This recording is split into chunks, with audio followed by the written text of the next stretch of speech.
The story kicks off with our MC looking like a total wreck as a voice yells out, asking what he's doing. From there, a girl tells Krosh to hurry up and steal the curse that's affecting Lord Arthur. Krosh says he's at his limit, but that he'll start stealing the curse right away. His purple energy surges, and with it, he begins to steal the curse. We're introduced to Krosh. He's considered a failure despite being born into the strongest family line. His eyes widen as he absorbs the curse. His ability called Black Hood activates. The person having the curse removed is surprised.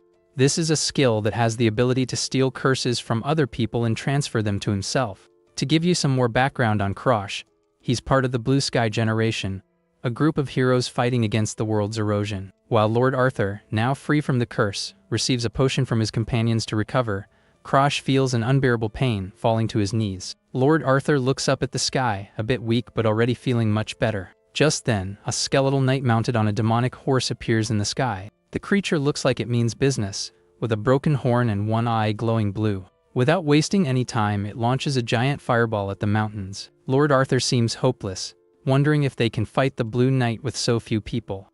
Right after, his sword drops to the ground, and he says it's impossible to win this fight. Hopeless Arthur calls Sigranabella and Mary over to him. All the girls hug him together. Meanwhile, Krosh gets up panting and calls out the Lord's name. He gets really ticked off, wondering what on earth the hero is doing.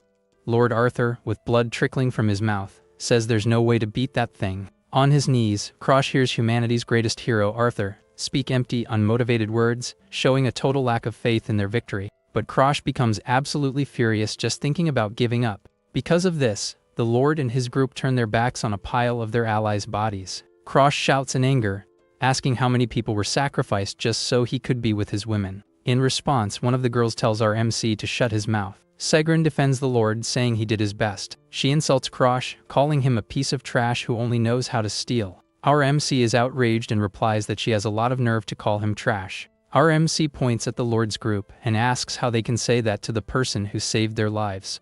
He yells that without his ability, the group wouldn't have even gotten close to where they are now. With a crazed look in his eyes, he offers to refresh their memories, starting with Abella. Abella, one of the witches from the Magic Tower and a member of the Blue Sky Generation, worries about the Lord. Krosh reminds her that she couldn't use magic because of a curse that he had to steal. While he was suffering from her curse, the girl attacked him when he went to get painkillers. The girl has a look of shock on her face, remembering the past. Krosh says that her attitude of ignoring others has never changed since then. Right after, he turns to Meridiana, the strongest spear of the Empire. He calls her a brainless idiot who would fall for any curse and cry for him to steal them, and the princess who called him trash after he sacrificed his own eyes for her. Our MC asks if she has any idea how he felt helping her, even after she had bullied him at the academy because he was from a different faction. Back at the academy, he was beaten up a lot and called a failure for not being able to fight back. Despite everything, he endured the humiliation and healed her eyes anyway. He did all of this because she was part of the Blue Sky Generation and one of the people who would save the world. While he was just a disgrace to the kingdom, a complete failure with no talent for fighting. From there, he wonders what the point was of cleaning up their messes all this time. Lord Arthur says that if it were anyone else, maybe it would be impossible, but Krosh should be the one to save the world. Our MC remembers how he saw the Lord as a great hero and leader. He saw him on the front lines and decided he would stay by his side forever. Because of this, he asks why the hero is giving up so easily now that they're at the end. The Lord says that since the world is going to end anyway, it's fine to tell the truth now. He reveals that the world is already done for, so he's going to restart everything from the beginning. Our MC is completely shocked by the idea of starting over. Arthur confirms it and says this isn't the first time he's experienced the destruction. From there, the Lord reveals that his special ability is regression. And this time, he managed to find a technique for the three girls to come back while keeping their memories. Krosh understands the plan. If everyone starts over with the experience they've already gained, that means the chance of stopping the destruction next time will be much higher. Arthur says he's going to restart everything from scratch, but only with the three girls. Our MC is confused and asks what will happen to him. With a sadistic smile, the Lord prepares to deliver the worst possible news. He simply says that Krosh is no longer necessary for his plans. Hearing this, our MC's world completely falls apart. The Lord admits that the guy's Black Hood ability was pretty useful. After all, it could steal curses that were otherwise impossible to break. But Arthur questions the point of regressing with someone who's already all broken. So, He thinks it's much more efficient to get a new, clean version of Krosh in the next life. Our MC understands that he was used like a disposable item the whole time. He realizes the plan was to ditch him from the very beginning.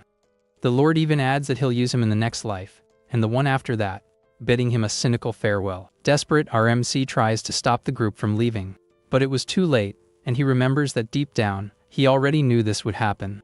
After all, if Arthur were a true friend, he wouldn't have let Krosh be ignored by everyone. In a final act of desperation, he screams for Arthur to take him along. Slowly, his consciousness begins to fade along with his strength. At this rate, he realizes he'll kick the bucket before the world even ends. But our MC refuses to accept such a pathetic ending. He remembers that the Black Hood can steal abilities, not just curses. Faced with this situation, he decides to risk it all and activates his ability. Meanwhile, Arthur and the girls continue the regression process. Right after, a dark energy shoots out from Krosh's body and lunges forward. With a triumphant smile, he realizes his plan worked. The purple energy completely envelops Lord Arthur's body. His goal is one and one only, to steal the regression ability from that traitor. The Lord is surprised and asks if our MC still hasn't given up.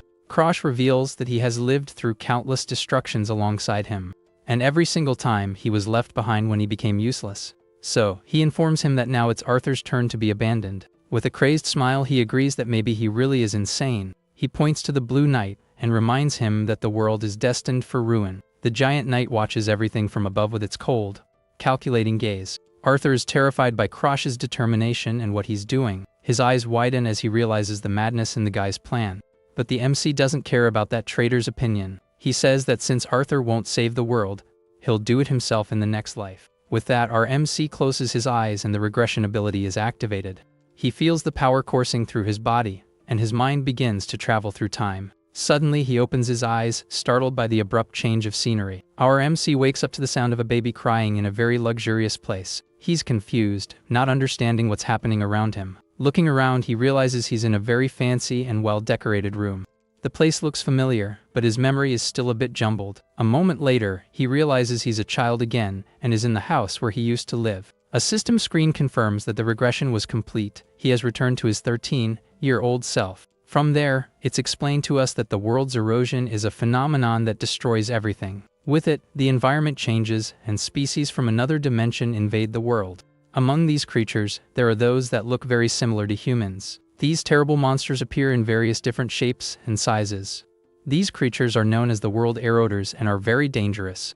Because of this, normal humans don't stand a chance and can only run and call for help. But there are those who fight head-on against this constant threat. They use magic and swords to protect humanity from extinction. These heroes risk their lives in epic battles to save the world.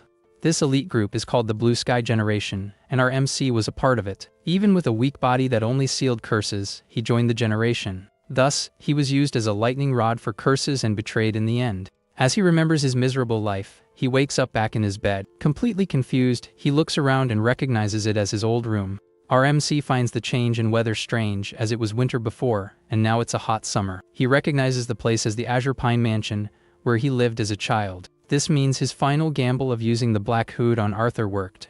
Because of that, he actually managed to steal the regression ability.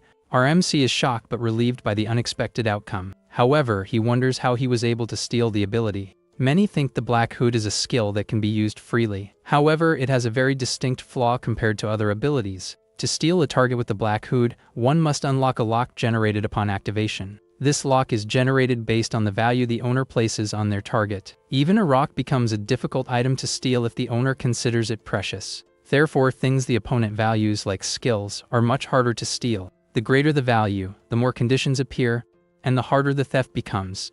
With this, he wonders what was going on with Arthur at that moment. He remembers that the Black Hood activated, but he didn't see any lock appear. The absence of a lock means that Arthur truly wanted to get rid of the skill. Our MC can't believe that the King of Heroes would just throw away regression. Remembering the past, he realizes that Arthur occasionally showed a strange side. The hero seemed exhausted and acted as if saving the world was just a boring chore. Repeating a world doomed to destruction all by himself must have shattered his sanity. Therefore, to Arthur, regression was no different from a terrible curse. That's why he wanted to pass his memories on to the three girls and move on. That way, they could regress together while leaving him behind again. The fact that he managed to steal the skill with the Black Hood means something terrible. It means that Arthur was trapped in the ruined world without his main ability. He was hit by the Blue Knight's meteor shower and most certainly met his end. Krosh says he took the skill that Arthur wanted so badly to throw away, and that he should be grateful. He lets out a bitter laugh, thinking about all the injustice he suffered. Our MC remembers how he was always left out of the group. They acted as if absorbing curses was easy, ignoring his suffering. They never cared about the suffering of a teammate. With tears of anger, he remembers all the humiliation he went through. Because of this, he curses Arthur and says the hero got what he deserved. Back in the past, he looks in the mirror and sees his youthful appearance. He's about 10 years old, short but with decent muscles for his age. This is the result of training every single day just to survive in the Walheim family. He then realizes he's in the mansion right after the proving ceremony. In this ceremony, the fate of each family member is decided. The more excellent the contractor, the higher the level of the god who chooses them. But our MC was an exception, and because he had no talent, no god chose him. As a result, he was kicked out of the family's main house, and he was sent to the Azure Pine Mansion, a place for failures. Now he, the family's biggest failure, is back in this hated place. However, now he is the only one who knows about the approaching end of the world, an end that not even the powerful blue sky generation could prevent. Looking out the window, he wonders if he can stop the end of the world. He has a dark vision of the destruction to come, with various monsters. In anger, he punches the window and decides he's not going to just sit around and whine. It's not about whether he can or can't. He has to stop it because he fought so hard for this. After all, if the world is destroyed, he goes down with it. With a determined look, he knows there's no other option but to fight. Thus, the first step to preventing the destruction begins right now. Suddenly, a voice calls him young master and an old butler appears. Our MC is happy to see Arioto and realizes he's still alive. Arioto was the mansion's only butler, and took care of him even though he was a failure. But he remembers that Arioto was the one who poisoned him on his brother's orders. With a crazed look, he wonders when the old man plans to use the poison. It was this butler who, at 14, made him drink poison, teaching him his first lesson in betrayal. From there, he remembers several other people who betrayed him. Even his own family despised him and treated him like a complete nobody. Two men are shocked by the strength of the mere 15-year-old girl who is defeating the knights. This is Charlotte Walheim, our MC's older half-sister and a true sword saint. The two men comment on her talent, which only appears once every 1,000 years. Meanwhile, the other half-brother, Barokin Walheim, seems quite annoyed by the compliments for the girl. His eyes gleam with hatred, and he swears he will annihilate her entire bloodline. But he knows that Charlotte is too big of a risk, and her mother is also very powerful. So, there's only one option left for him, the useless failure of the family. He decides he'll start his plan by getting rid of our MC first. Barokin speaks with Arioto and says that the butler's path is also blocked because of Krosh. He offers a poison and promises to solve Arioto's daughter's problems and his debts in exchange. The butler hesitates and says he raised Krosh like a son and can't do it. In a cold voice, Barokin just says Arioto's name to pressure him. He then asks if the butler is going to choose someone else's child over his own daughter. Faced with this impossible choice, Arioto has no other option but to accept, and so the butler poisons our MC's food, sealing his fate. The butler's hand trembles as he prepares to commit the act. Our MC looks in shock at Arioto, who is injured and in his arms. With his last strength, Arioto apologizes to the young master he loves so much. He regrets betraying the boy he considered his own son. Right after, his hand falls lifelessly to the ground, marking the end of his journey. Devastated, our MC wonders what he did to deserve so much suffering. In reality, Arioto couldn't bear the guilt and ate the poisoned stew himself. Back in the present, Krosh confronts the butler, who plays dumb.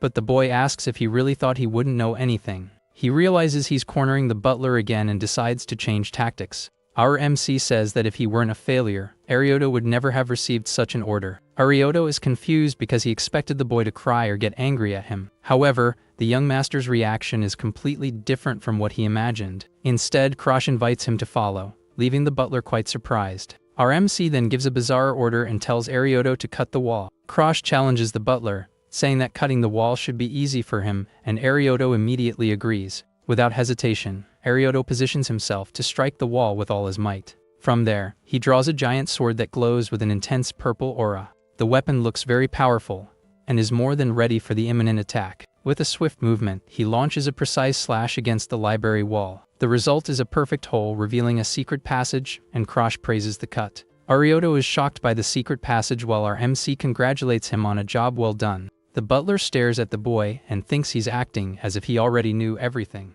He realizes the young master is completely different from how he was just the day before. With that, the boy stops in front of a locked door, and the butler wonders what happened there. Our MC stares at the door and says not to make him remember the old days. He remembers that after a fire, everything in that place was reduced to ashes. But this time, he managed to go back in time and arrived before that disaster happened. Faced with the situation, the butler offers to cut the chains, but Krosh says he can't do that. This time, he's going to test his own strength, so he activates his ability, the Black Hood. Sinister shadows emerge from Krosh and rush forward to devour the door's lock. In the blink of an eye, the chains and the lock break, and the butler is terrified. Our MC throws the lock on the ground and Arioto asks if he made a contract with a god. Krosh thinks to himself that at this point in the story, he didn't have any contracts yet. He lies, saying he made a pact with a minor god and that Arioto can tell his father. The butler is left completely speechless by the young master's response. Arioto remembers that until yesterday, the boy had an empty look in his eyes, as if he had lost his will to live. He believes that the contract with a god changed the boy overnight, and that now he will have new skills. He thinks that Krosh has the same blood as the genius Charlotte, and that now he too has potential. With a determined look, Arioto grinds his teeth, seeming to have made a decision. A moment later, the butler calls out to the young master to get his attention. With a bow, he swears he won't say anything until the boy finishes what he started. Our MC realizes that this is one of the disadvantages of regression. Because of his different actions from the past, Arioto is also changing his behavior. But the memory of the Arioto who betrayed him and passed away in his arms still lives in his mind. Krosh wonders if Arthur let him steal the skill on purpose, and then cooks up a plan to ensure Arioto's loyalty. He decides that while he's here, the best thing to do is increase the number of pawns he can use. Our MC tells Arioto to do as he pleases, as he will think about his daughter's treatment later. For now, he makes it clear that the top priority is the secret library. With that, the door opens with an intense glow, revealing what's inside.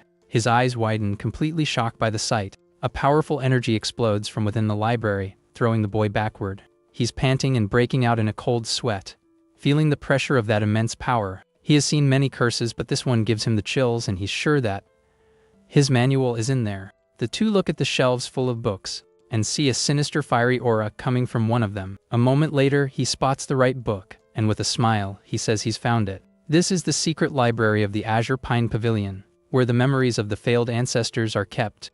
They aren't skills, but rather the product of humans who wrote manuals to achieve maximum power. In the beginning, anyone could enter, but the place became a secret because of one person. That person is none other than Valhius Damarisheim, the most feared ancestor of the family. Valhius was known as the worst failure in the history of the Walheim family, but he was consumed by the world's erosion and became the strongest person. Our MC grinds his teeth because the secret manual was left behind by this failure. With a smile, he picks up the book and says it took a while, but now the manual is his. His full name was Damaris Walheim, the most powerful ancestor of all.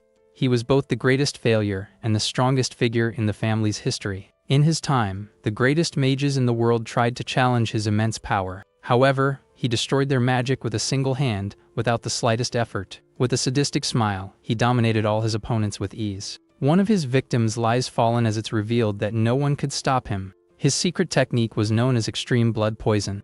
By absorbing the erosion, he used a secret technique of madness to wield its power. Krosh holds the book and wonders if Damaris went mad from not being able to control the erosion. He remembers that when he was hit by the curse, he used the Black Hood to weaken it. With the book in hand, he realizes he can use the same principle for the blood poison. The idea is to steal a curse that controls outbursts and use it to neutralize the other. With this, the two opposing forces clash in a confrontation of power. From there, a new energy emerges from this fusion, creating something entirely new. Our MC realizes he can become as strong as Damaris using this method. He then turns to Arioto and calls his name to give his next orders. From this day forward, he orders that no one is to enter the Azure Pine Mansion under any circumstances. The butler accepts the order without question and quickly leaves to carry it out. Arioto decides that he will repay his debt to the young master by refusing Barokin's proposal. After all, his true master from now on is the young Krosh. Elsewhere, Barokin is furious and tears everything apart upon learning that Arioto refused his offer. He looks at a newspaper about the genius Charlotte and complains that she and the failure annoy him greatly. He blames Charlotte's mother's blood for interfering with his direct lineage with his sister Lilish. The woman named Lilish also seems to have a look full of resentment. Because of all this frustration, Barokin grinds his teeth in pure rage. Suddenly, a servant appears behind him, asking if Master Barokin called for him. Barokin sends his servant to the mansion to investigate why the butler changed his mind. The servant returns and says he can't get in, leaving Barokin very confused about the situation. He explains that the young master's butler has blocked the entrance and won't let anyone pass. Barokin is furious to learn that the butler wouldn't even let the head of the family in. He curses Krosh, calling him an arrogant failure, while our MC meditates in a purple aura. The boy is completely focused on his training to become stronger. With a punch, he feels the power and wonders if he has finally reached the expert level. There are several realms of aura. The first is the user level, where one learns the basics. The second is the expert level, the line that divides geniuses from common folk. He thinks that Charlotte, who is only 2 years older, is already almost an aura master. Even being a monster of talent, she couldn't prevent the destruction. Faced with the world's ruin, the girl was completely powerless and could do nothing. He compares himself to his sister and wonders if he can protect the world at this rate. Our MC becomes pensive and looks at the floor with a very serious expression. A voice echoes in his mind, saying that you'll never know if you don't try. He consoles himself, because before the regression, he couldn't even use aura due to the curse. But now things are different, and even if he can't compare to Charlotte, our MC can grow with the secret manual left by another failure like him. With a determined smile, he affirms to himself that he can become much stronger. A vision of an older him with a powerful aura appears, and he says that this is enough for now. Arioto appears with a towel and congratulates him on reaching the expert level. Our MC takes the towel and says it's no big deal to make such a fuss about. While drying himself, he asks the butler why he was waiting there. The butler bows and announces that his fiancée, Lady Bianca Hardenheart, has arrived at the mansion. Upon hearing this, our MC is completely shocked and speechless. He remembers her as Bianca the White Demon, a very feared figure in the future.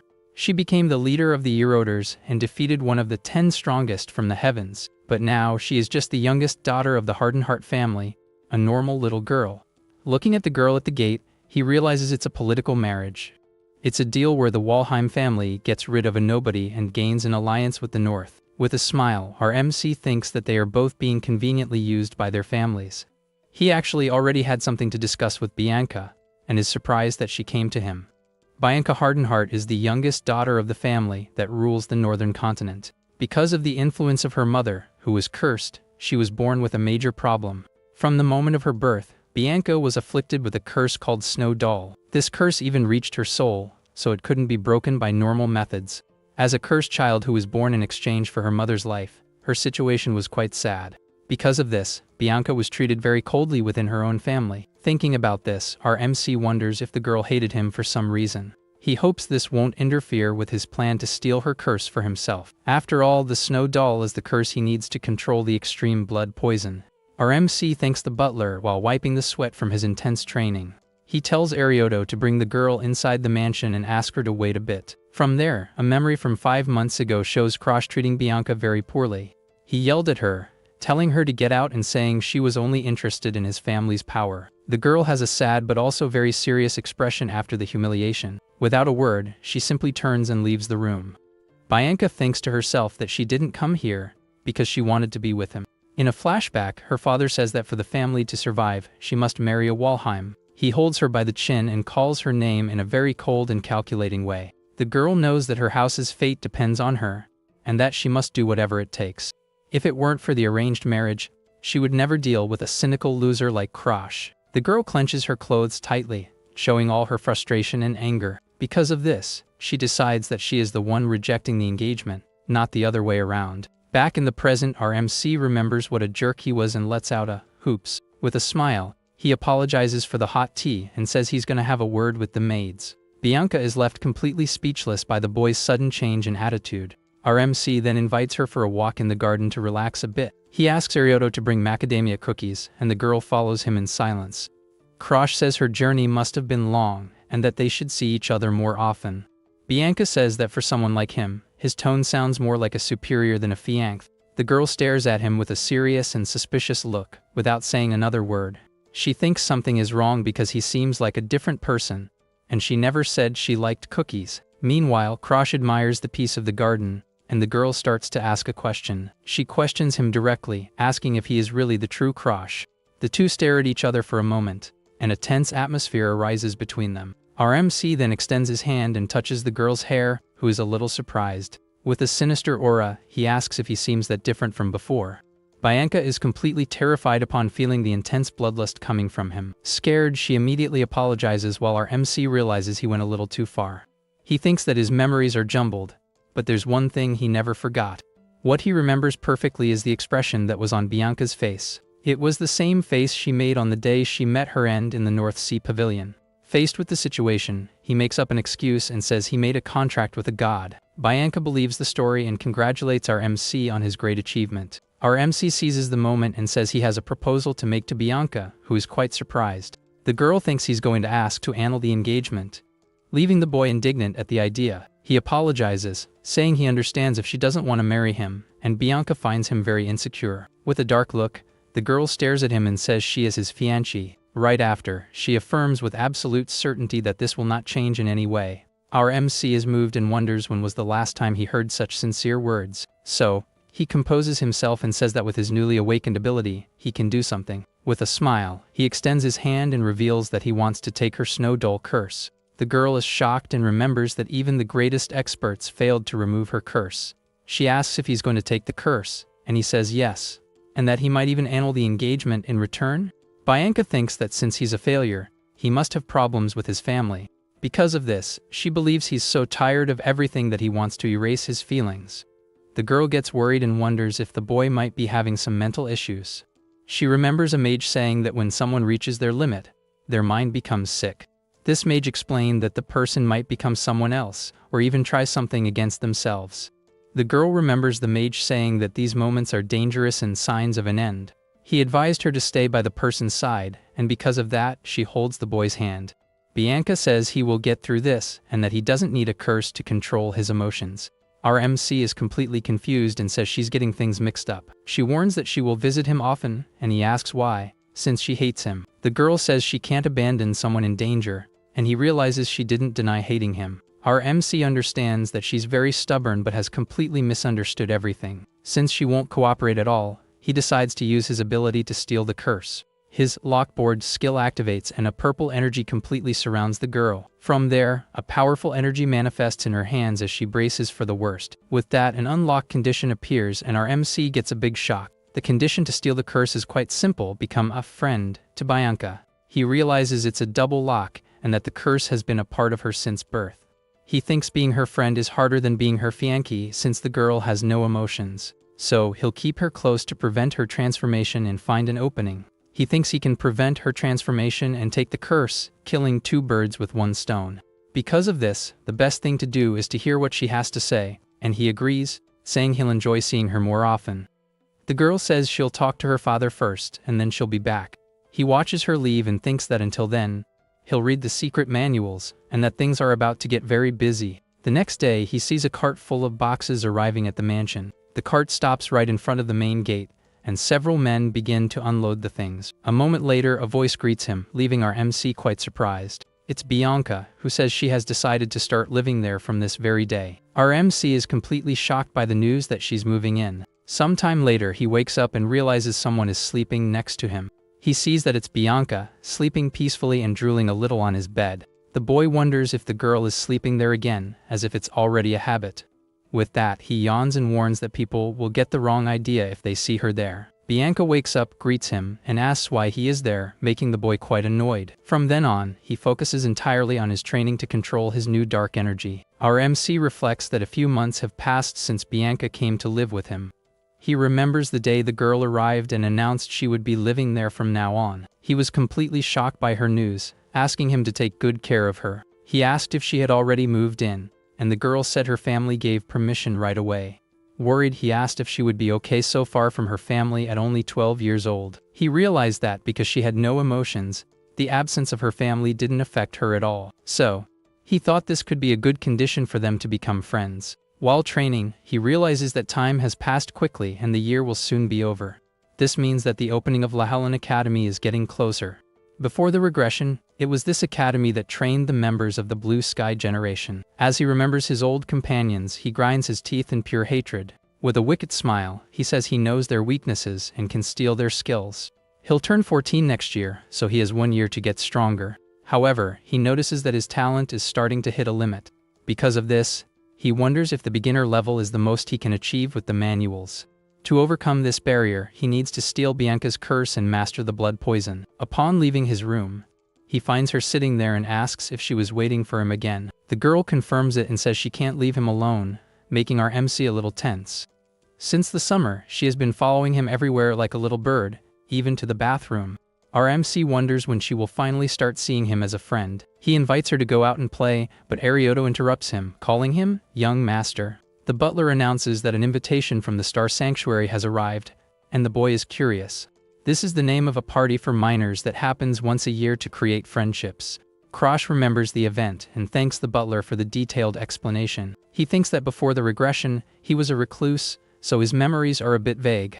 With a serious look, he starts to think about what he should do next. He believes his brother will be there and decides to go so that Arioto won't be manipulated again. Our MC accepts the invitation and Bianca says she's going with him too. The butler warns that the other participants will surely criticize him a lot. Our MC says she might also be a target and suggests that maybe it's better if she doesn't go. But Bianca refuses to be left behind and says she's going with him no matter what. After all, she states with a sparkle in her eyes that protecting her partner is a fiancé's duty. Our MC pets her on the head and says he didn't ask as a fiancé, but what she feels. The girl looks at him with a thoughtful expression and notices that look of pity again. She reflects that over the past few months, the boy has been strangely kind to her. He always treats her well, whether it's asking what she wants to eat or covering her so she doesn't get cold. This warmth comforts her, as she was never treated with such care in her own home. His kindness was so great that she doesn't even remember her terrible first impression of him anymore. Given this, she looks at him and says firmly that she no longer dislikes him and that she's going. Bianca adds that it's not as a fiancé, but of her own free will, leaving the boy shocked. Completely speechless, he just agrees with her decision, not knowing what to say. Soon after, a carriage approaches a giant hall, and he asks if that is the Garyu Hall. As Bianca sleeps on his lap, he wonders if they have money to burn, renting such a famous place. After all, nobles are respected because they fight against the world's erosion in place of commoners. However, he questions if those who only care about parties are really the future of Starin. Our MC thinks that he highly doubts there are any decent people at the Star Sanctuary. A moment later, an announcer reveals that Lord Krosh and Lady Bianca have just arrived at the hall. People start gossiping about how the beauty of the North was wasted on the failure of the Walheim family. Krosh gets really annoyed at having to mingle with a bunch of fake, brown-nosing nobles. Suddenly, a boy with cat ears notices that someone interesting from the Walheim family has appeared at the party. He comments to his companions that unlike the others there are also real nobles present. This is Barak Hogma, the tiger boy, a future member of the Blue Sky generation. Beside him is Elfin Amelia, the Magpie, with her intense red eyes. And finally, we have Anix Glazer, the wooden bow, who will become one of the 3 heroes of Starin. Our MC notices the trio's gaze and wonders about the reason for their interest in him. He soon remembers Charlotte bragging about how no one could defeat her at the previous party. His sister used her powers and called the Star Sanctuary a complete garbage dump. And because she found it all so boring, she told little Krosh that she wouldn't be back the following year. Back in the present, the boy senses from the strange atmosphere that his sister must have already caused a stir there. At that moment, Bianca tugs on his clothes to get his attention, as she has noticed the tense mood. Bianca tells Krosh not to mind the voices, and he says he was just thinking about Charlotte. He thinks about how the girl is also being insulted but is worried about him, and so he pets her head. Our MC looks around and wonders when will arrive, hoping he didn't skip it. Suddenly, the crowd of nobles is in shock, and everyone starts whispering to each other. An announcer reveals the arrival of Lord Darling Danfilian, and our MC thinks, "Speak of the devil." This is the weirdo from the alchemist's castle, Lord Darling Danfilian, who loves to be the center of attention. In a flashback, Danfilian finds our MC completely covered in curses and is shocked. He starts analyzing the boy's curses with his hands, seeming to know his stuff. With a smile, he says that for erosion curses, he knows what to use and that he can solve it. From there, he grabs Krosh's face and asks if the boy wants to be his test subject in exchange for a cure. Without getting an answer, he shakes our MC's face and asks if he doesn't have the energy to speak. Given the situation, he decides he'll just start the treatment on his own, without permission. A strange energy appears, and Krosh is terrified, desperately trying to tell him to stop. But Danfilian couldn't care less and lets out a weird scream as he continues his experiment. Our MC pushes him off, yelling for him to get away, while the Lord Alchemist just laughs. This was his first encounter with the man who would later be called the greatest alchemy king in the world. Back at the party, Danfilian greets everyone while people comment that he was late on purpose to get attention. Our MC thinks that there was no way a show off like him would miss a party full of people to suck up to him. From there, he calls Bianca over, hands her some flowers, and asks her to wait there for a bit. The girl agrees with her mouth full of food, making a very cute face and obeying his request. Soon after, our MC approaches, and Danfilian wonders who this boy coming toward him is. Anix Glazer recognizes him and says it's Krosh Walheim, and the alchemist feels like he's seen him before. Elf and Amelia comments that he looks a lot like his sister Charlotte, which catches everyone's attention. Danfilian gets super excited and runs over to ask if he's really Charlotte's younger brother. The boy asks if he has some business with him, or if he's just enchanted by his beauty, and the alchemist smiles. Danfilian reveals that he heard the boy has been investigating the world eroders lately. With a smile, Krosh asks if, by putting it that way, he has picked a little of his interest. The Lord Alchemist calls him a provocative brat with a very mischievous grin on his face. He warns that since he got his attention, the boy had better be prepared for what's coming next. In another moment, Danfilian looks at some weapons and asks our MC his age. Danfilian picks up a sword and prepares to test our MC's skills. Krosh says he's 13, and the alchemist comments that his aura doesn't seem like a child's.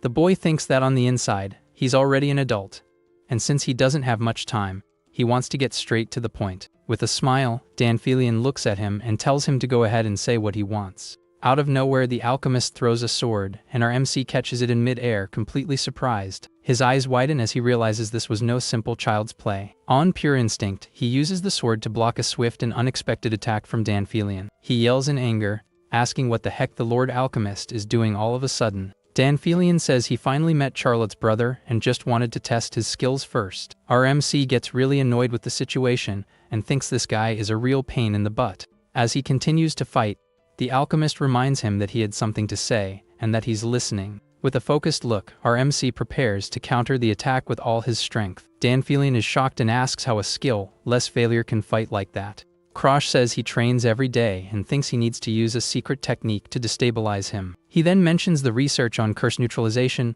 leaving Danfilian completely in shock. Danfilian is shocked and asks what a brat like him knows about alchemy to offer help. With a swift move, our MC dodges the attack and advances with a precise step. The Lord Alchemist is caught by surprise and retreats, panting at the boy's speed. Krosh explains that his research is about neutralizing curses with other curses. He adds that to be a first-class alchemist, Danfilian needs to prove this theory.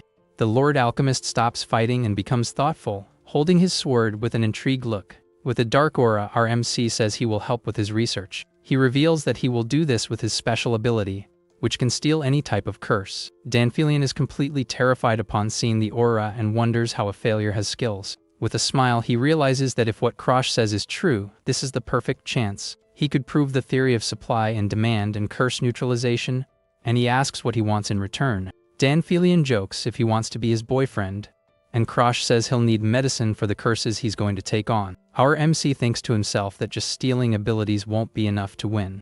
After all, not even the powerful Blue Sky generation with their extraordinary skills could prevent the destruction. Because of this, a failure like him has no choice but to use all possible means. Danfilian thinks he heard that the boy had lost his motivation because of his sister, but it seems that's not the case. He reflects on how the family has an overwhelming genius and a complete madman eccentric.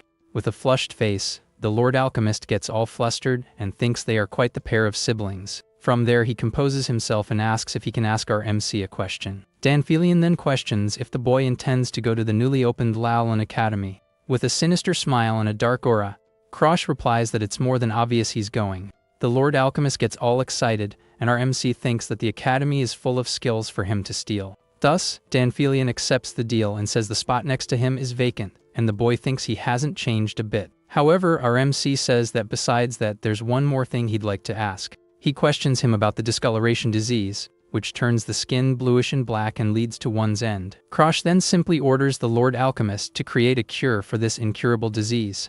Danfilian shouts that it's impossible, and the boy thinks that he himself was the one who completed it in the future. With a determined look, our MC maintains his serious and focused expression on his goal. He clenches his fist tightly, demonstrating all his conviction in front of the Lord Alchemist. With total confidence in his words, he looks Danfilian in the eye and says he knows he can do it. Danfilian says that hearing that really hurts his pride and shows a smile. With that, the two seal the deal with a fist bump, as if they were old friends. So, The Lord Alchemist says goodbye and tells him to look for him at the mansion when the cure is ready. But before leaving, he asks if our MC likes Charlotte, and the boy gets all flustered. Our MC is confused, and the alchemist asks why he offered the boyfriend spot next to him. With a completely flushed face, Danfilian leans in and reveals that he likes men too. He adds that it doesn't matter if it's a man or a woman, and our MC is in shock. Our MC yells that he's not and runs off in desperation through the hall. As he flees, he remembers that Danfilian has always been a pretty weird guy. Stopping in the middle of the hall, he looks back and realizes he's finally shaken him. A moment later, his face turns serious as he notices a commotion happening in the middle of the party. Suddenly, a random noble grabs Bianca's arm tightly. The girl calls out for our MC as she tries to break free from the guy's grip. Her eyes glow with a cold light, showing all her irritation with the situation. Without a second thought, our MC flies in with a precise kick right to the aggressor's face. The noble goes flying from the impact of the kick and falls to the ground, completely dazed. Lying on the ground, he complains of pain while our MC glares at him with hatred. With a dark aura, he asks what the heck the noble thought he was doing. He repeats the question with even more anger for trying to take his fiancée by force. The aggressor is completely terrified by our MC's reaction. Our MC yells that he tried to lay his hands on a 12-year-old girl. He calls him trash, and the desperate noble tries to deny the accusation. Scared, he reveals that he was just following Princess Claudia's orders. Our MC is completely shocked to hear the name Claudia Sterin. The noble confirms that the princess sent him to bring her, but since she resisted, he used force. Our MC looks at Bianca, who is standing there, watching everything in silence. Being the cursed youngest daughter, she was always despised by the nobility. The princess only gets involved with her loyal servants, so he finds it strange that she would summon her. With a thoughtful look, he realizes that there's something very wrong with this story. He feels that the situation is much more complicated than it seems at first glance. He realizes there's another connection behind this whole strange plan. With a smile, he remembers the real mastermind behind the commotion. The name that comes to mind is Kiyumi Anix, the guy who was always chasing his sister. After getting beaten by Charlotte at the party, Anix hated her but at the same time admired her greatly. Since he couldn't beat the sister, he decided to aim for the easiest target, our MC. Our MC lets out a mocking laugh at the simplicity of the plan. However, he gets really angry thinking that Anix dared to involve Bianca in all this. Our MC then tells the noble that he will go, but the guy doesn't understand. He reveals that instead of the princess, he's going to meet with Anix, leaving the noble confused. The boy says the noble serves the princess, but doesn't even know whose orders he's following, and that his intuition is terrible. From there, he takes Bianca's hand and calls for her to leave, leaving the noble behind. So, the two walk together through the hall, moving away from the commotion that just happened. As they walk, our MC asks Bianca why she refused to go with the noble. He already knew who the mastermind was because of his memories from before the regression, but he wonders why Bianca, at only 12 years old, disobeyed a royal order. With a downcast look, Bianca reveals the reason why she didn't obey the princess's order. She explains that she was waiting because our MC asked her not to leave his side. Hearing this, our MC is touched by the girl's loyalty and gives a smile. With that, he pats her on the head and congratulates her on a job well done. Upon reaching a door, they find a boy with cat ears stretching. He seems very lively and lets out an "oh," as if he were waiting for them. The boy greets him, and our MC says he came to see Anix. Barak confirms that Anix asked him to let our MC in if he saw him. Our MC recognizes him as Barak Hogma, the Tiger Boy, a future hero. He also remembers that Barak is a dual-wielding swordsman and has a very unstable personality. Because of this, he thinks Anix's orders saved him from trouble, but Barak calls out to him. The Tiger Boy challenges him to a fight, and Krosh thinks that combat is forbidden there. Barak says that if he fought with Charlotte, he can also fight with him, who seems weaker. Our MC remembers that Barak is stronger than Anix and has an unpredictable fighting style. With a determined look, he decides he needs to handle this before meeting Anix. He realizes the boy's eyes won't let him get away that easily, so our MC accepts the challenge and clenches his fist tightly. Barak lunges forward with a quick attack, and our MC dodges at the last second. He sidesteps and prepares a precise counter-attack against the Tiger Boy. With a firm step, he positions himself to strike with all his speed. A moment later, he lands a powerful punch right in his opponent's stomach. His gaze becomes completely focused as he delivers the blow with precision. This technique is known as the flash strike and catches the opponent by surprise. The Tiger Boy flies backward from the impact and falls to the ground in a lot of pain. Our MC stands there, observing the result of his swift and efficient attack. Lying on the ground, Barak complains that the boy isn't taking it easy on him at all. Krosh replies that he was the one who challenged him to the fight in the first place. Excited, Barak asks to continue but first asks if he can get his weapon. Our MC stares at him seriously and asks if he can really handle continuing the fight. With blood trickling from his nose, Barak cracks a smile, showing that the fight is far from over. Barak is left completely dizzy on the floor, not understanding what just hit him. From there, the tiger boy passes out for good, and our MC stands victorious. Bianca approaches and asks what he did, and the boy reveals he used a secret Walheim art. The flash strike was created by renegades and unleashes destructive power at close range. This was the only technique recovered from a fire, and has saved the boy's life countless times. He says he used his strongest secret art and that Barak shouldn't be waking up anytime soon. Even knocked out, the tiger boy agrees with Krosh as he calls Bianca to come inside. On a balcony, Anix and another girl watch the scene from above with sore expressions. Seeing his friend on the ground, Anix shouts Barak's name, and the couple turns around at the same time. The boy seems surprised and says he didn't expect our MC to defeat the tiger boy. Krosh questions him and asks if that wasn't why he left his friend waiting at the door. He reveals that he knows Anix used the princess to lure him, and that now he has come to meet him. Anix is curious and asks how he found out, saying the rumors about him are wrong. RMC confirms he's a failure, but says that if Anix loses to him, things will change. With a dark aura, he warns that the rumors will be different because he's going to steal his skills. Krosh faces Anix and says the rumor of him being a failure is true, but if he loses, the story will change. Anix just listens with a smirk on his face, without saying a single word to the boy. This is Anix Glazer, one of the future heroes and a former companion of our MC. The two were together from the Academy to the Blue Sky generation, but their friendship wasn't real. Our MC knows that Anix only saw him as a friend because he was useful for his plans, and all that utility was for the worst possible reason, as he recalls in a flashback. In the midst of a battle, he realizes that all his companions have been defeated. Desperate, he screams for Anix, who is right up there, watching everything from a distance. Anix thinks that if they find out the trap was his fault, he'll lose his place in the group. Because of this, he decides that if he's the only survivor, no one will know the truth. Anix reveals that there's already internal strife and that Krosh would be kicked out anyway. With a cruel smile, he shows that he has no intention of helping his friend. So, he decides to blame Krosh for everything, since no one likes him anyway, and the case would be forgotten. Cynically, he thanks our MC for being his friend until the end. Hearing this, the boy realizes the betrayal and wonders if they were ever really friends. Angrily, our MC yells that Anix never saw him as a friend and was only close because he was afraid of Charlotte. Anix glares at him with a cold look and says that's exactly why he hates him so much. He adds that the boy has no skill, but his intuition is good, and he always tries to find someone to blame. So, he says that if Charlotte is getting married, their relationship ends there and turns his back. But Anix stops and thinks that maybe this is the best thing that could happen. With a smile, he says that Charlotte wouldn't want a funeral and a wedding at the same time, and the boy curses him. Slowly, our MC loses his strength and his hand starts to slip from the cliff. In his final moments, he wonders if this is really his end. Suddenly, Arthur appears and saves him, asking if he's okay, and there they became a team. Back in the present, our MC thinks that was the beginning of a new streak of bad luck. Anix was kicked out of the generation because of Arthur and tried to marry the princess. But now things have changed. With a smile, he says that the way our MC talks in his face remind him a lot of Charlotte, and the boy realizes Anix hasn't changed a bit. Our MC tells him not to say his sister's name and asks if they look alike. Right after, he lunges forward with his purple aura, ready to attack with everything he's got. Our MC says he's just like his sister, and that he'll take on any fight that comes his way. Anix just watches him with a mocking smile on his face, unfazed. With that, he attacks, but Anix creates a wooden branch to defend against the blow. Our MC pushes off the branch and uses it as momentum for his next attack. A moment later, he jumps and prepares to attack Anix from above with all his might.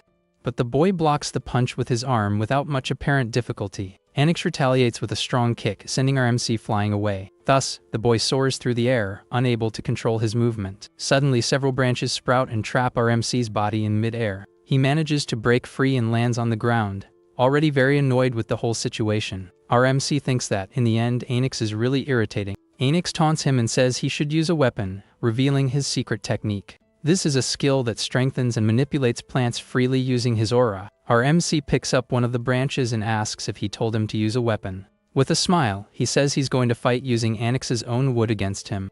With a smirk, Anix underestimates him and asks if he really thinks he can win. From there, he launches an attack with several branches and challenges him to block it with the stick. Our MC moves with agility, dodging all the attacks with ease. Anix is completely shocked and wonders how he managed to dodge everything. He thinks that for a failure to dodge like that, he must have awakened the mind's eye. With a smile, Krosh says that to Anix, he's like a natural enemy and that he already knows him. He reveals that he has seen his abilities so many times that he even got sick of them before the regression. Our MC taunts him and asks if he's thinking about Charlotte again, and Anix gets angry. With a green aura, Anix prepares to use a much greater power than before. A moment later, he launches a blast of energy that destroys everything around him. Our MC jumps back, dodging the attack and landing safely. Anix summons a giant wooden monster and warns the boy to be careful what he says. With a cruel smile, he tells our MC to be more careful next time. Suddenly, the girl who was with Anix appears, desperately shouting for him to stop. She's worried because if the attack hits our MC directly, things will get ugly. The wooden giant advances with a powerful punch that looks like it will end everything. Faced with the situation, our MC just closes his eyes and fully concentrates on the fight. He remembers finding a very thin secret art book in the mansion's library. The technique was created by a talentless ancestor who trained the same move for 80 years. Thus, the art required a total union with the weapon, something very difficult to achieve. However, because of the curses, Krosh has already experienced something similar and managed to understand the secret. From there the stick glows, and he says that he and the sword have become one. A moment later he launches a single energy slash that splits the wooden monster in half. The giant breaks into pieces, and the attack shoots up into the sky, showing the technique's power. The girl who was with Anix and Bianca are completely shocked by his strength. Anix's jaw drops, unable to believe he was defeated by a complete failure. Lying on the ground amidst the dust, he hears our MC's voice calling him. Krosh points the branch and warns him not to get so carried away next time he fights. With a serious look, he tells his rival to never be so cocky again and asks if he understands. Completely humiliated, Anix falls to his knees on the ground, unable to react to what happened. However, our MC used all his energy in that single blow and now can barely stand. He thinks he wanted to go easy to steal Anix's skill but got carried away and now can't even move. His legs start to tremble, and he's so tired that even his voice can't come out right. Seeing the boy's condition, Bianca runs desperately to help him before he faints. The girl hugs him for support, but her grip ends up being a little too strong for his condition. Suddenly, Danfilian appears and warns that if she continues like this, she'll finish him off, and that he'll carry him himself. From there, the Lord Alchemist picks up our MC and throws him over his shoulder as if he were nothing. As they walk through the hall, everyone gossips about how the family's failure defeated Anix. With a smile, Danfilian realizes that the rumors of the boy's victory have already spread everywhere. He wonders if the boy is bold or just reckless, but knows he'll be famous after this. With a serious look, the Lord Alchemist remembers an important detail from the commotion. The look of hatred on Anix's face worries him, and he feels that the rival will try something soon. Once outside, he warns our MC that he can't pass away until he helps with his research. 9 weeks pass, and we see the boy training hard to recover and get stronger. He finally gets rid of the damage from the secret blow, and is ready for his next step. He remembers being in worse shape than Anix and fainting in the carriage on the way home. Because of this, he regrets not being able to prepare for stealing the rival's skill. With a serious look, our MC thinks about the 2 ways he had to steal the ability.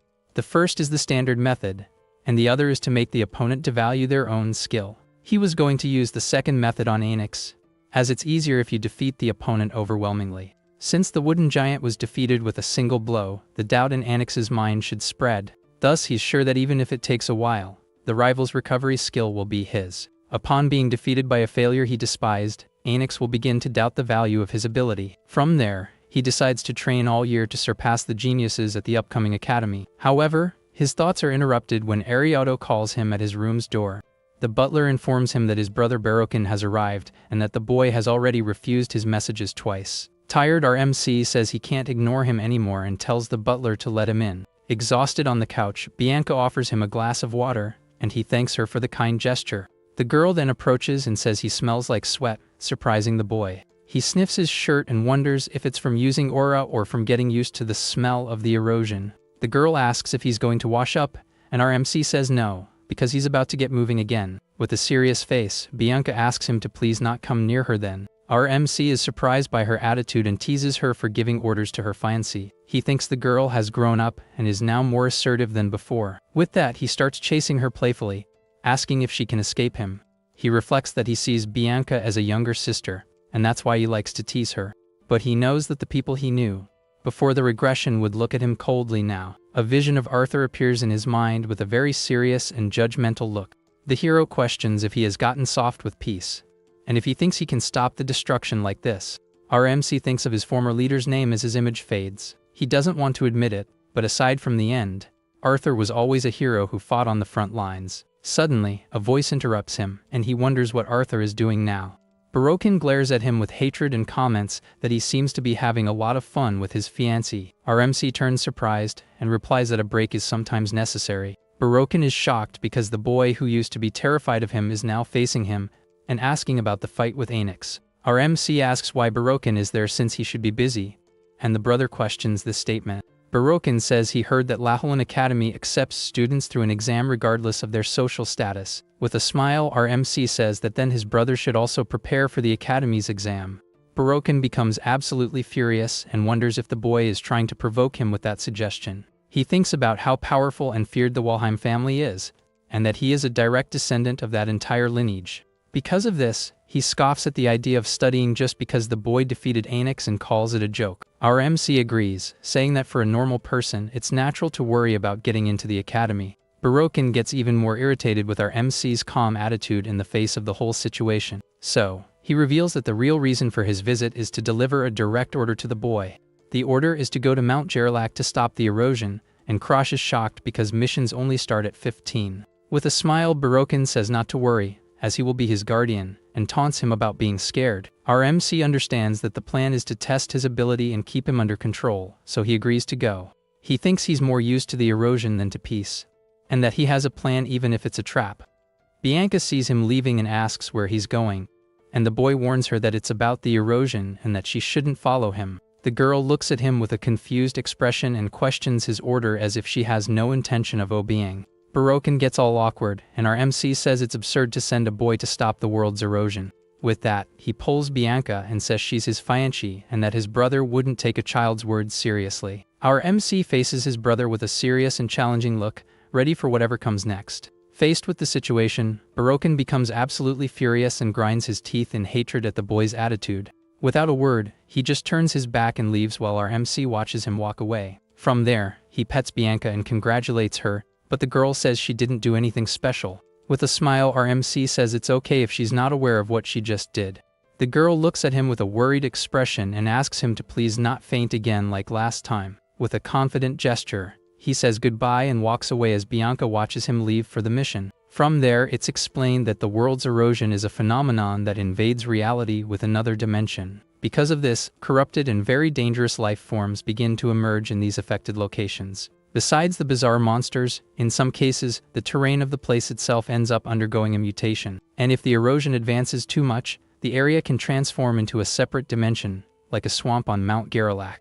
One of the knights says the erosion is 3-star and that the purification will begin when the Lord arrives. Another knight comments that a 3-star erosion should be easy for a squad of experts. The knight adds that Barokin is an advanced expert, and that defeating the erosion lord will be easy. From there, the older brother approaches and calls our MC by name in a very serious manner. With an intimidating look, he reveals that he brought him there so the boy could gain first-hand experience. Our MC agrees sarcastically and thinks, who the heck does his brother think he's talking to about experience? With that, he reflects that he followed Barokin despite the pressure, and he did it with only one purpose in mind. His goal is to test a provisional method he developed to suppress a possible power outburst. A moment later, a giant beetle is sliced in half by a dark and powerful attack in the middle of the forest.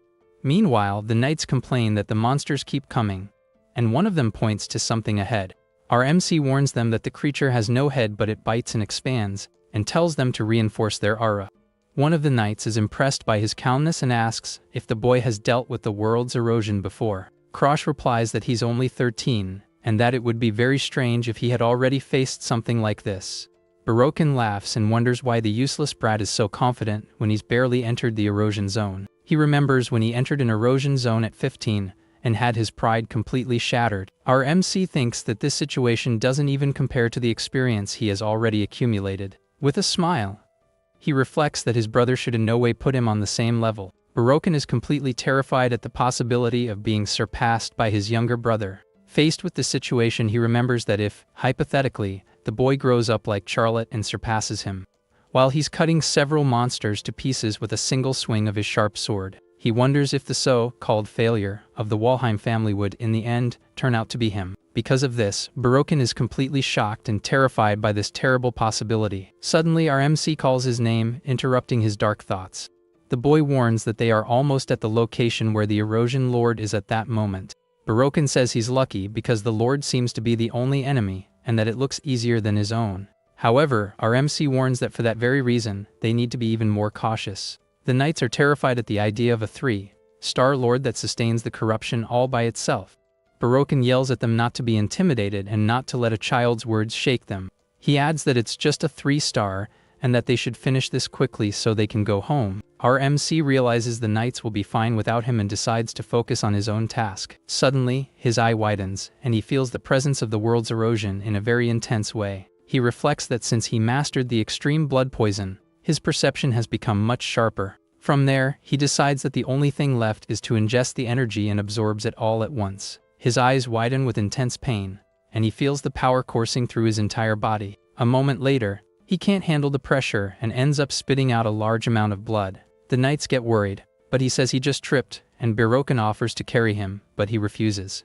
With a bloodied hand, he thinks that spitting blood was exactly what he expected to happen. After all, according to the manuscript, the first step is to merge his aura with the erosion's energy. After that, he needs to observe the flow of this new aura circulating endlessly through his body. Slowly, the erosion's energy is absorbed and merges, forming a new color that cannot be overwritten. His eyes turn blood red, showing the immense power he has just awakened. Our MC is startled by the intensity of the energy and feels a dark aura emanating from him. He wonders if this is what's left after an outburst, and that no sane mind could withstand such power. Faced with the situation, he decides that maybe it's time to use that forbidden technique he learned. From there, it's revealed that one of his ancestors who lost his sight found a secret archive. However, being blind, he couldn't decipher the books and decided to close the secret library.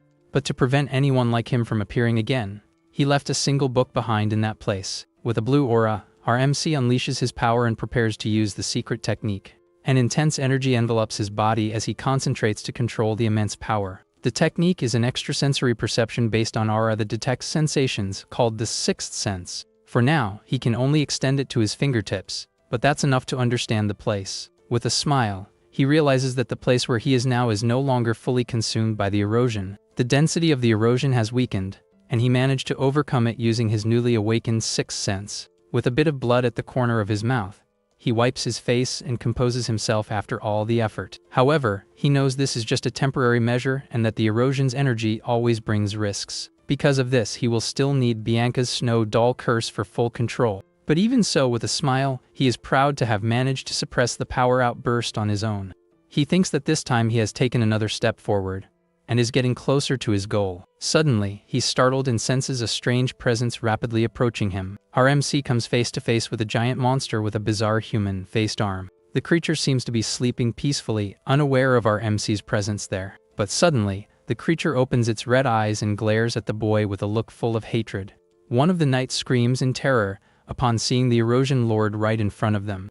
The creature lets out a terrifying roar that echoes throughout the dark forest. Barokin is completely shocked by the bizarre appearance of that monster. Even our MC is startled, as the creature is the thousand-faced demon. Without wasting time, Barokin readies his sword with a very intense blue aura. Krosh remembers his brother's technique called Ignis, a fire ability. From there, Barokin's sword is covered in flames, and he prepares to fight.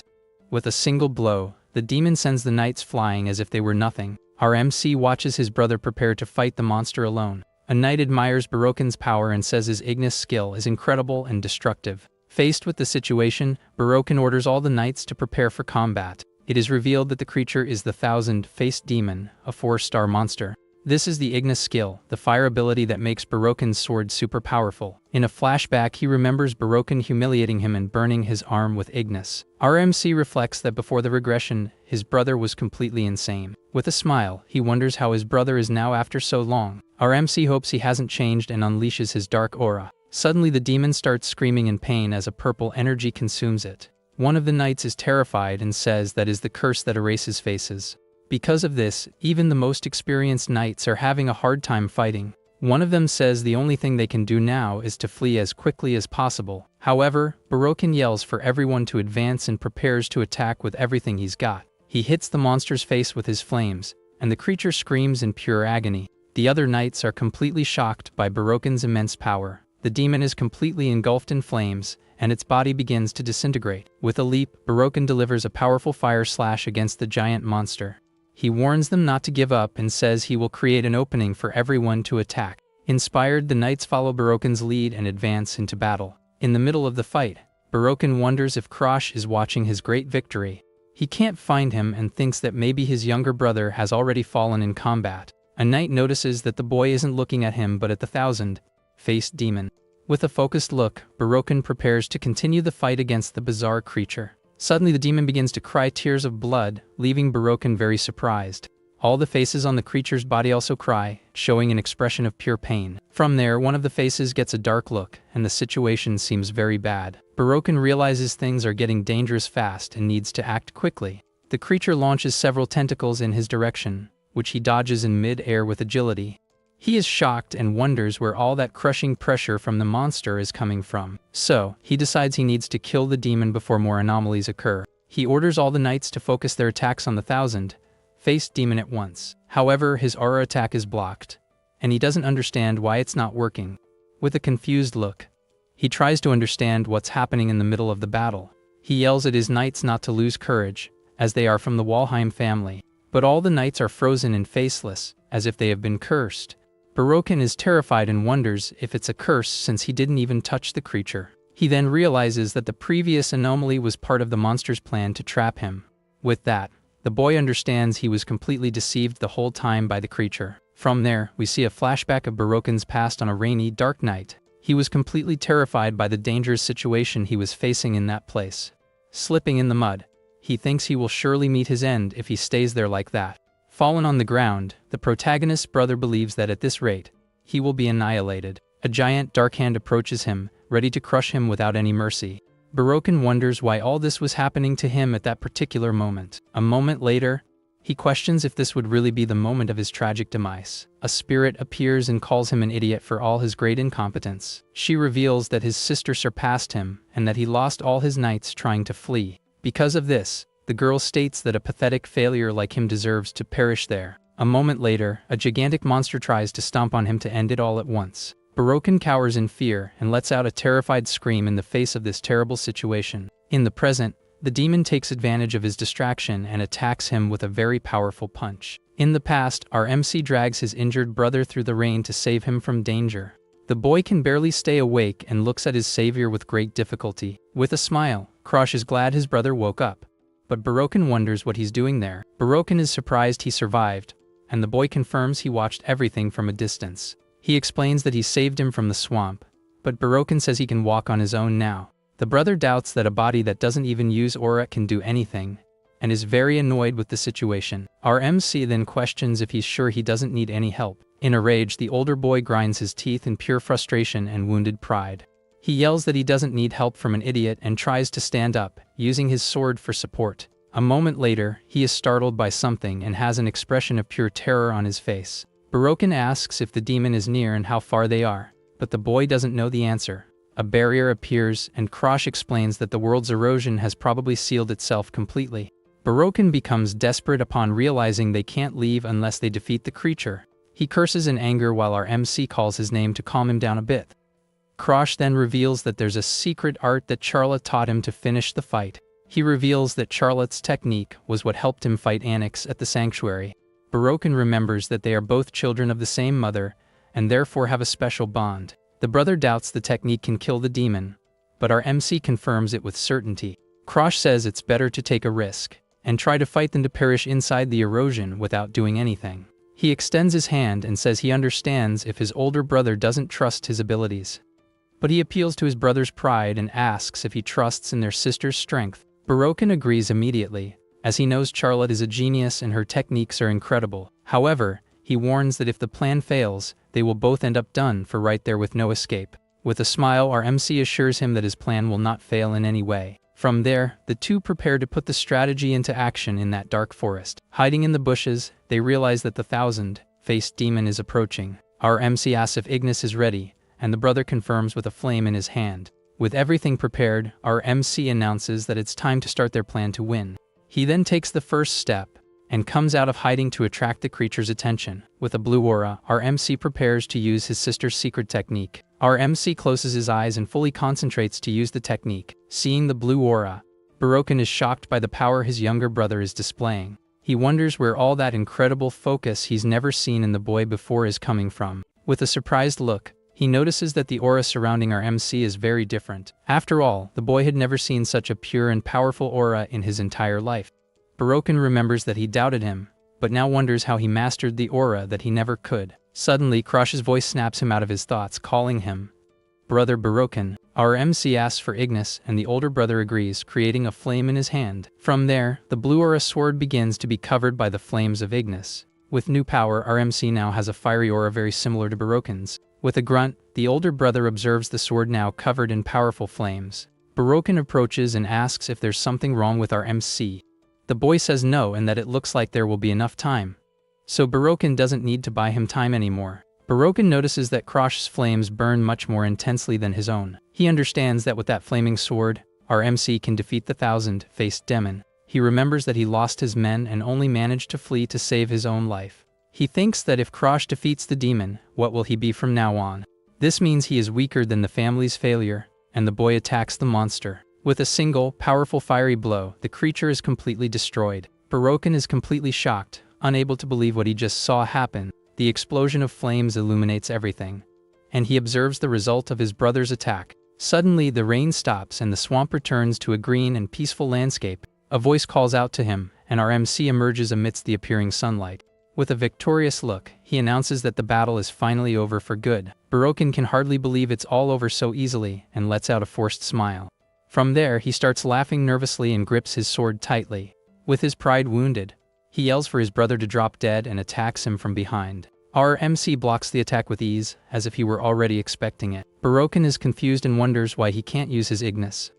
Krosh reveals that he is stealing his skill, and thanks him for the help on the mission. With a malicious smile, he says he is grateful that his brother has remained exactly the same. From there, the conditions to unlock Barokin's skill are finally revealed. It was necessary for him to hand over part of Ignis, acknowledge that Krosh was superior, and for his pride to crumble. A moment later, our MC hits him with a powerful punch and says that Ignis is now his. Barokin screams in pain as his arm catches fire, and he falls to the ground in agony. Lying on the ground, our MC calls his name with a very serious look on his face. Krosh reveals that at first, he really had hoped to get along with everyone. But no matter how hard he tried, things never worked out the way he wanted. His wish never came true, as everyone always treated him with great hostility. He remembers Barokin always humiliating and despising him since he was little. Our MC reveals that because they were brothers, he had a small hope of being accepted. He asks if it hurts as his brother writhes on the ground in great pain. With a cold look, he says he writhed in agony the same way when Barokin burned him. Our MC then kicks his brother away, throwing him violently to the ground. From there, he observes his fallen and defeated brother with a look full of contempt. With an ironic smile, our MC lets out a laugh as he observes the clear sky. He reflects that, ironically, the weather is very nice after everything that happened there. Back at the Walheim mansion, the news of the annihilation of the Knightly Order spreads. It is revealed that the erosion was upgraded to 5 stars, a level for the top experts. At Barokin's funeral, everyone comments that Krosh only survived thanks to his brother's sacrifice. Barokin's butler is furious and wonders how the failure was the only one to come back alive. But the head butler reprimands him for respecting Barokin's will, who protected his brother. As our MC walks away, the butler tells him not to let Barokin's sacrifice be in vain. Our MC thinks that they bought his testimony, and that he doesn't need to worry. From there, he reflects that thanks to his brother, he achieved great results on the expedition. Now he can use the blood poison and control the outburst with his 6th sense. Furthermore, through the Ignis skill, he managed to unlock the powerful black flame. He realizes that the black flame has exceeded his expectations and will be a great ace up his sleeve. Thus, the only problem is the investigation of the strange phenomenon in the world's erosion. He tells someone to come in, and thinks that they still haven't discovered the true cause of it all. He thinks about the world eroder who is trapped in a dream, and can only see through the eyes of its servants, the undead. Because of this, he might encounter the undead servants sooner than he thought. But suddenly someone calls him. A girl introduces herself as Saphira, an investigator from the World Erosion Investigation Team, and says she was waiting for him. Our MC then notices a black star mark right on her neck and tenses up immediately. His eyes widen upon seeing that black star, as he didn't expect to find one of those so soon. With that, our MC lets out a somewhat awkward laugh, leaving the girl completely confused by his reaction. A moment later, he ignores her and addresses the undead inside her, saying he wants to propose a very interesting deal. With a confident smile, Krosh points at the girl and reveals that he will erase her immortality. The investigator gives a sinister smile and, in a dark voice, asks if he happens to be a regressor. She reveals she was looking for something else, but never expected to catch such an unexpected and interesting prey like him. In a flashback, we see a chained man named August, the Crimson Garden, also known as the Undead. Our MC remembers that before the regression, he tried to steal the guy's immortality on Arthur's orders but failed. Arthur explains that with this, the undead will spend all its energy regenerating and won't be able to control its servants. One of Arthur's companions says she feels sorry, as the only reason he had so many servants was his immobilization. However, another girl scolds her and asks if she forgot how much they suffered because of that guy.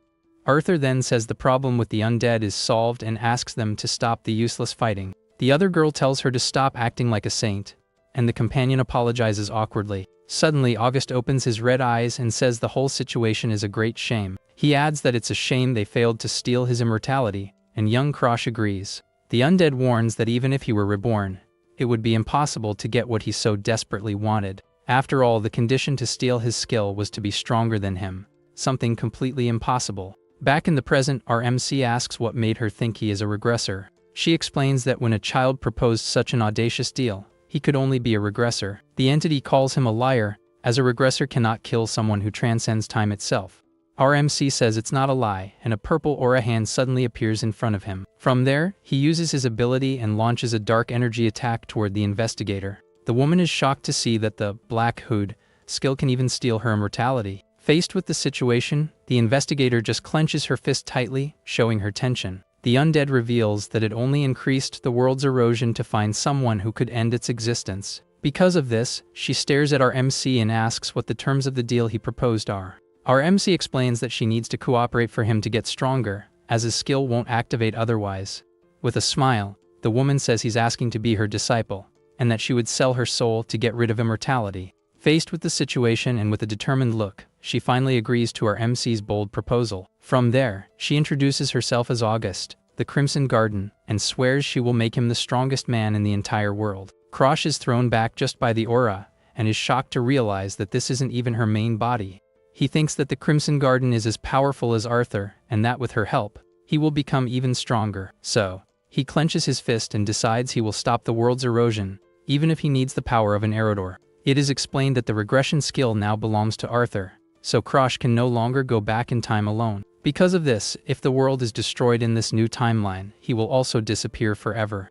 With a smile, he turns to the woman and says he's counting on her help from now on. Krim. The woman is completely confused by the nickname and wonders what on earth Krim means. With a smile, she corrects him and says that actually, his name is Krosh, not Krim as he had said before. From there, she grabs him by the face and yells for him to call her master, leaving the boy in shock. Our MC breaks free from her and, as he walks away, says that now he can finally go back to his house. The woman asks if this isn't his house, and the boy explains that it's been many years since he last lived in that place. He adds that he doesn't even remember his parents' faces, and a hooded Valkyrie says the lady of the house is calling for him. Our MC is surprised that it's his mother and wonders if she finally became interested in him after the rumors. The Valkyrie confirms the call and says there's one more very important thing to tell him. She reveals that the lord of the house also wants to see him, and our MC is shocked to hear about his father. He thinks that his father is a demigod and that maybe he sensed something strange about him through the stars. Thus, the Valkyrie warns that until then, he must stay in the main house by order of Lady Aria.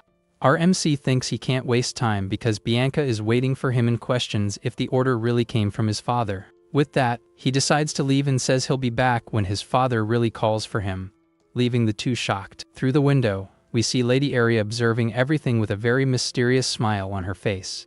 As he leaves, he adds that if his father wants, the lord of the house can come see him personally. From there, the carriage moves away from the mansion and continues its way back to the boy's other house. Already in the carriage, he stretches and says he's finally free and doesn't plan on going back there anytime soon. Suddenly, a small red demon appears at the window and calls him a rude disciple, telling him to open up. Our MC complains to Krim and asks if the color red isn't too flashy for a bird. Krim tells him not to worry and changes color to black, asking if he doesn't look like a real crow now. Our MC argues with the crow and calls him an idiot, saying he's as black as his wicked heart. He asks about the main body, and Krim curses him, calling him an unpleasant regressor for asking when he knows it can't move.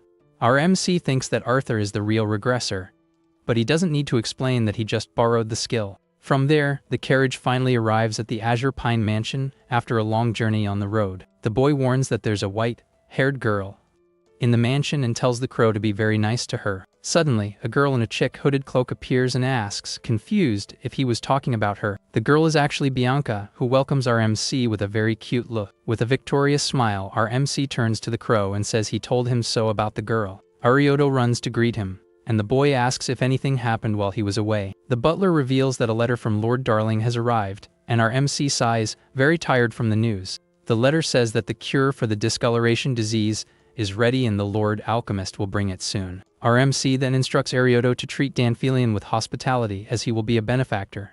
A moment later, the butler informs him that Bianca has been very worried about him the whole time he was away. Upon learning that he was caught in the erosion, the girl tried to go to the main house to find him no matter what. With this, our MC is touched by the girl's concern, and his gaze becomes more serious and determined. Our MC thinks he hasn't checked Bianca's lock recently, and a purple aura appears around her. From there, he sees that the first condition to unlock the curse was to become friends with the girl, and that has been completed. With that, Krosh is completely shocked to realize that Bianca's first lock has finally been unlocked. The girl notices his reaction and asks if by any chance there's something on her face at that moment. Stuttering, our MC says no and just wanted to introduce a new companion as Krim takes flight. So, he introduces the crow as Krim, and Bianca holds it in the air, repeating the new friend's name. She hugs it tightly and says it's soft, and our MC realizes the girl likes animals. A moment later, the boy's expression changes, and he starts thinking about something else very important. He wonders how he will unlock the second lock, which requires him to become the most important person to Bianca. Our MC reflects that this could mean parents, children, or friends, but since they are engaged, the most likely option is a lover. Meanwhile, Bianca continues trying to catch the crow, which flies desperately away from her hands. The girl stares at it with a determined look, showing that she won't give up on her new friend so easily. With a flushed face, he thinks that becoming Bianca's lover without emotions wasn't a condition before the regression. Krim lands on the boy's head and says the girl liked him, and our MC agrees with the crow. From there, Krim calls his name, and our MC asks what he wants to know at that moment. Krim says he wants to confirm his strength and warns that playtime is over, as they are going to the training field. Thus, we see our MC on the ground, all beat up, and Krim calls him disappointing. The entity asks if that is the limit of a regressor, and the boy says he already warned that he's a failure. Krim comments that he may have gotten this far using secret arts and the experience of regression. However, he warns that in 5 years, a true genius will leave all that hard work behind. From there, the crow shows a dark aura and says that despite everything, there is still hope. He reveals his demonic form and says that raw talent means nothing in front of him. Krim reminds him that his true ability is to steal the talent of others since he has none. He promises that he will pull him out of the bottom of the pit, and that the boy will conquer everything above the clouds. And to finish the training and prove his worth, our MC will have one last challenge. The spiritual form of August appears and tells him to steal even his immortality. With a determined smile, our MC clenches his fist and accepts the challenge without a second thought. He looks at the moon and says he doesn't even need to say he'll succeed, as his victory is already certain. With that, several days pass, and we see our MC's mansion on a very sunny morning. Suddenly, Danfilian appears all excited and waves at our MC with a yoo-hoo. Danfilian calls him darling, and our MC asks since when they have been so close. Without much patience, the boy questions him about the item he requested, and the Lord Alchemist gives a smile. With a big ta, he shows a vial and proudly reveals that the medicine is finally complete. The alchemist brags about being a genius, and Krosh says it's nothing new since he has always been a genius. Upon hearing the boy's sincere compliment, Danfilian blushes and lets out a very satisfied laugh. From there, he jumps to hug our MC, who desperately yells at him to stop. While pushing him away with his hand, Danfilian remembers he had something very important to tell him. He reveals that he heard Anix has changed a lot, and our MC is surprised by the news. The Lord Alchemist explains that even after stopping his training, Anix came back with a vengeance after the incident at the sanctuary. Ashamed, the boy thinks that even a traitor like Anix was influenced by him and finds it unnecessary, Annoyed, he tells Danfilian to leave at once, and Krim comments that the kingdom isn't all that great. The entity says the boy's weak body is perfect, as it was already planning to strengthen him with spiritual elixirs. So, he tells the boy to ask the Lord Alchemist, who was born under the Star of Alchemy, to make some. It is explained that spiritual elixirs are medicines that improve physical abilities and the aura of those who take them. Danfilian gives him a kiss on the cheek, and Krim says he knows the formula and just needs to pass it to the alchemist. Our MC calls Danfilian darling, and says he has one more request, and the alchemist complains about him having told him to leave. Krosh then asks him to make a spiritual elixir, and the Lord asks if the news about Anik suddenly motivated him. Our MC assures him he will cover the costs and thinks he can use the knowledge from his past life. From there, Krim tells the boy to repeat what he says, and he begins to list the elixir's ingredients. As he explains the secret formula for the elixir, the Lord Alchemist listens with a suspicious look on his face. Upon hearing the complete recipe, Danfilian is completely shocked by the precision of the details. A moment later, he starts desperately writing everything down in his notebook so as not to forget anything. The alchemist asks where he got the formula, and Krosh says it's a family secret, leaving him impressed.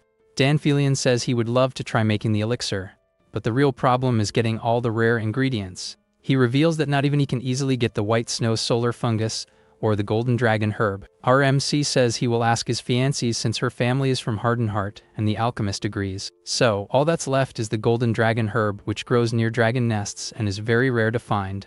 He adds that they could buy it on the black market, but would have serious problems if the Empire found out. However, Danfilian says that for a boy like him, there is another way, and the boy becomes very curious. He reveals that the prize for the martial arts tournament for youths is the golden dragon herb, and that it's a great method. Our MC says that being a Walheim, participating in the tournament would complicate things politically. With a smile, Danfilian reveals he has a plan and offers a pink potion for the boy to drink. Krosh takes the potion and asks suspiciously if it will make him invisible or something. Without any warning, our MC drinks the potion and lets out a sudden, agonizing scream of pain. He transforms into a girl, and the alchemist says he can enter if no one recognizes him. The Lord hugs him, saying he just needs to become a girl, and the boy yells for him to change him back. Meanwhile, Krim observes the whole commotion with a look of someone who doesn't understand anything. With a dark aura, the boy, now a girl, asks if Danfilian is messing with him. Completely terrified, the Lord Alchemist desperately apologizes to our MC.